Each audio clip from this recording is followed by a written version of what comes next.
गांव में आलोक अपनी पत्नी पूजा और 10 साल के बेटे अमर के साथ एक छोटे से मिट्टी के बने टूटे फूटे घर में रहता था।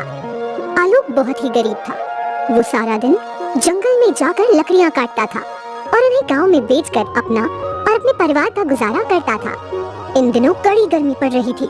गर्मी के कारण गोंदपुर गांव के हर निवासी का बुरा हाल हुए जा रहा था। एक दिन गर्मी के कारण आलोक के घर की एक दीवार कमजोर होने की वजह से टूटकर गिर जाती है। ये देखकर पूजा और आलोक बहुत दुखी हो जाते हैं, क्योंकि अब सारी धूप उनके घर में आने लगी थी, जिसके चलते पूजा, आलोक और अमर का घर में बैठना दुश्वार हो चुका था। एक दिन दोपहर में, जी अब क्या करेंगे हम?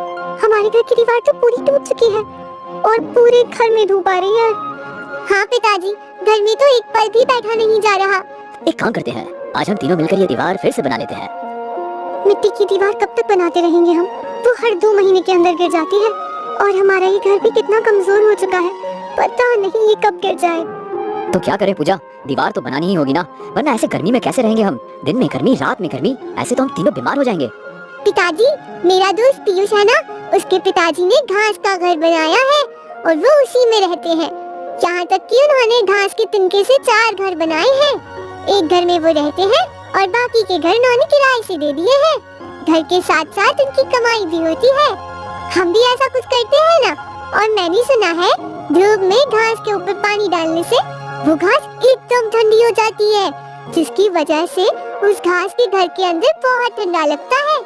गर्मी बिल्कुल महसूस नहीं होती उसमें। क्या जी, हम भी ऐसे ही कुछ करते हैं ना। अगर हमारा भी घर घास का होगा तो कितना अच्छा होगा ना।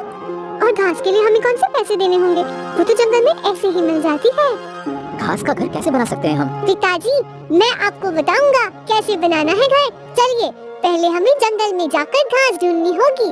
अमर के कहने पर तीनों उसी समय जंगल की ओर निकल पड़ते हैं। गर्मी के मौसम के कारण सारे पेड़ पौधे सूख चुके थे। जंगल में कहीं पर भी घास का नामो निशान नहीं था। हम तो कितनी दूर तक आ चुके हैं, पर यहाँ तो कहीं पर भी घास नहीं है। अब घास कहाँ से लाएंगे हम? बस पूजा, हम इससे आगे नहीं जा सकते। यहाँ से थोड़ी दूरी पर एक विशाल जंगल है। सुना है वहाँ बहुत से जंगली जानवर रहते हैं। वहाँ जाना हमारे लिए सुरक्षित नहीं होगा। क्या? जंगली जानवर? अरे बाप रे, नहीं जी, हम वहाँ नहीं जाएंगे। चलिए, हम वापस घर चलते हैं। वैसे भी थोड़े समय में अंधेरा हो जाएगा। चलो अमर बेटा, हम घर चलते हैं। आलोक और पूजा जाने लगते हैं, पर अमर वहीं उदास खड़ा था। ये देखकर आलोक परेशान हो जाता है। अमर बेटा चलो। अमर एकदम खामोश खड़ा रहा। तभी उसके पास पूजा आती है और धक्का देकर चलने का कहती है। चलो अमर, कहाँ खो गए? घास मिल जाती तो कितना अच्छा होता ना। तीनों जाने लगते हैं। तभी आलोक के मन में एक बात आती है। लगता है घास के ना मिलने से मेरा बच्चा उदास हो गया है। कितना दुखी लग रहा है ये। नहीं, मैं अपने बच्चे को दुखी नहीं देख सकता। पूजा, मैं क्या कहता हूँ, तुम और अमर घर चले जाओ। देखो अंधेरा भी होने वाला है और आज मैं लकड़ियाँ तोड़ने भी नहीं आया जंगल में, तो मैं यहाँ आ ही गया हूँ तो थोड़ी लकड़ियाँ तोड़ लेता हूँ। इन्हें बेचकर थोड़े पैसे मिल जाएंगे। तुम दोनों घर जाओ, मैं थोड़े समय में लकड़ियाँ लेकर आता हूँ। अरे, अब कल आ जाना, अभी अंधेरा भी होने को आया है, रात हो गई है, तो आप कैसे आओगे घर? पूजा, इस जंगल में मेरा रोज का आना जाना है, तुम चिंता मत करो, मैं जल्दी ही घर आ जाऊंगा। आलोक की ये बात सुनकर पूजा और अमर घर चले जाते हैं। इधर आलोक जंगल के गहरे हिस्से में चलते जाता है। मुझे तुरंत ही कहीं से भी घास ढूंढकर घर जाना होगा। आलोक उस जंगल के हर हिस्से से बखूबी वाकिफ था। उसे पता था जंगल के किस हिस्से पर खतरा है और किस हिस्से में नहीं। फिर भी बेटे की खुशी की खातिर आलोक जंगल के सबसे खतरनाक इलाके में घुस जाता है, जहाँ कई सारे जंगली जानवर थे। आलोक उस जंगल में डर डर कर घूमता है, पर उसे वहाँ कहीं पर घास नहीं दिखाई देती। ये देखकर आलोक दुखी हो जाता है। इतनी दूर आने के बाद भी घास नहीं मिली। ये जंगल की सारी घास आखिर गायब कहाँ हो गई? एक घास तक नहीं है इस जंगल में। तभी एक जंगली हाथी आलोक के पीछे लग जाता है। आलोक उस हाथी को देखकर तेजी से जंगल की ओर दौड़ता जाता है। बाप रे, ये जंगली हाथी मेरे पीछे कैसे पड़ गया? अगर इसने मुझे पकड़ लिया तो मैं तो मारा जाऊंगा। कहाँ भागूं? आगे तो पूरा जंगल ही जंगल है। आलोक तेजी से भागता जाता है। तभी वो एक छोटे से घास के गड्ढे के अंदर गिर जाता है। घास में गिरते ही आलोक वहीं बेहोश हो जाता है। जब उसकी आंख खुलती है तो वो देखता है कि वो तो उसके घर के आंगन में उस घास के ऊपर पड़ा हुआ था और उसके पास पूजा और अमर दोनों खड़े उसे देख रहे थे। पूजा भागो, वो हाथी आ जाएगा। हाथी आ जाएगा? ये क्या बोल रहे हो आप अपने घर में हो? आलोक उठकर चारों ओर देखता है तो वो अपने गांव, अपने घर के आंगन में था। ये देख कर आलोक का सर चकराने लगता है। ये कैसे हो सकता है? पूजा, मैं जंगल में था और एक जंगली हाथी मेरे पीछे पड़ा था। मैं तेजी से भागा और इस घास के, अरे ये घास यहाँ कैसे आ गई? ये तो जंगल में थी ना। पिताजी, आप यहाँ बेहोश पड़े थे और ये घास का गट्ठा आपके पास ही पड़ा हुआ था। ये कैसे संभव है? पूजा, मैं जंगल से यहाँ कैसे आ गया? मैंने तो इस घास को हाथ भी नहीं लगाया था। फिर मैं इस घास के साथ यहाँ कैसे? ये सब क्या हो रहा है? मेरी तो कुछ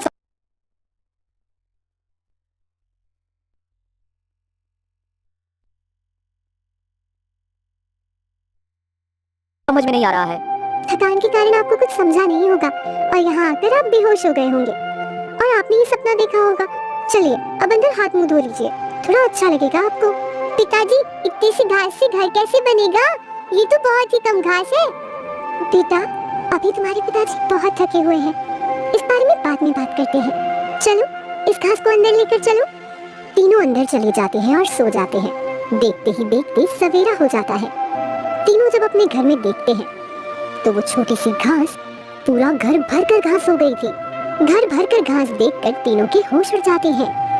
पूजा, ये इतनी सारी घास, ये कैसे? तभी उस घास से आवाज आती है, आलोक, इतना परेशान होने की जरूरत नहीं है। मैं एक जादुई घास हूँ। अब इस घास से अपने लिए कई सारे घर बना लो, क्योंकि मैं कभी खत्म नहीं होने वाली, ना कभी मुरझाने वाली हूँ। उस जंगल में उस जंगली हाथी से मैंने ही तुम्हें बचाया था। मैं कई बरसों से उस जंगल में पड़ी थी। कोई मुझे नहीं खा रहा था, ना मुझे कोई अपने साथ ले जा रहा था। पर जैसे ही तुम मेरे ऊपर आकर गिरे, मैंने झट से अपने जादू से तुम्हें वहां से गायब कर दिया। क्या तुमने मुझे उस जंगली हाथी से बचाया था? और तुम्हें यहाँ ले आई। ये बात सुनकर तीनों के होश उड़ जाते हैं। तभी वो तीनों मिलकर उस घास के 4 बड़ी बड़ी आलीशान घर बना लेते हैं। उस घास के घरों को देखकर गांव वाले हक्का बक्का रह जाते हैं। पिताजी, ये जादुई घास तो सच में बहुत कमाल की है। देखिए, हमारी तो 4 घर हो चुके हैं और ये घर कितने खूबसूरत दिख रहे हैं। अरे आलोक भाई, ये क्या घास के घर? वाह, ये घर तो कितने खूबसूरत लग रहे हैं। देखो जी, ये घास के घर कितने अच्छे हैं। और आपने वो कालू भाई का छोटा सा घर किराए से ले रखा है। न हवा आती है उसमें, न ठंडा लगता है। ऐसे लगता है जैसे किसी गुफा में आकर बैठ गए हो। अरे इन्हें कहते हैं घर। देखिए, घास के बने होने के बाद भी ये घर कितने चमक रहे हैं। ये घर कैसे बनाया आपने आलोक भाई? रमेश भाई, बहुत मेहनत लगी है इस घर को बनाने में। दूर दराज एक जंगल में जाने के बाद हमें ये घास मिली थी। आलोक भाई, हमें ये घर रहने के लिए दीजिए ना। आपके तो 4 घर हैं, एक घर हमें दे दीजिए किराए से रहने के लिए। हम आपको उसके किराए के पैसे भी देंगे। हाँ आलोक भाई, मुझे भी एक घर दीजिए ना किराए से रहने के लिए। ठीक है ठीक है, एक घर का किराया 5000 रुपए महीना लगेगा आपको। बोलो, मंजूर है? हाँ हाँ मंजूर है।